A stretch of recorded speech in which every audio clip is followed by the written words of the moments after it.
payg'ambarimiz sollallohu alayhi va sallam baroat kechasi haqida Sha'bon oyining o'rtasida kechasi ibodat qiling, kunduzi ro'za tuting. Kun tunga yaqinlashganida Alloh dunyo osmoniga tushadi va mendan kechirim so'ragan yo'qmi?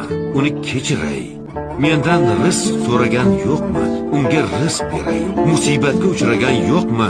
Unga ofiyat beray deydi degan ekanlar. Oldimizda shunday imkoniyatga to'la kecha bor. Yo Rabbiy, agar bizni ismimizni g'ofillar daftariga yozgan bo'lsang, u yerdan o'chir. Bizlarni solih amallar qilgan bandalaring orasiga qo'sh. Bizlarni senga oshiq bo'lgan bandalaring daftariga yoz. Ertaga huzur mahsharda baroatimizni qo'limizga oladiganlardan qil. Yo Rabbiy, sen Rohimsan, Rahmonsan, G'ofursan, Hakimsan, Azizsan. Sen bizni yo'qdan bor qilgansan. Biz sening qullaringmiz. Osiymiz, gunohkormiz. Afinga tayanib isyonkor qullaring orasiga kirgan bo'lsak, bizlarni kechir. Amin.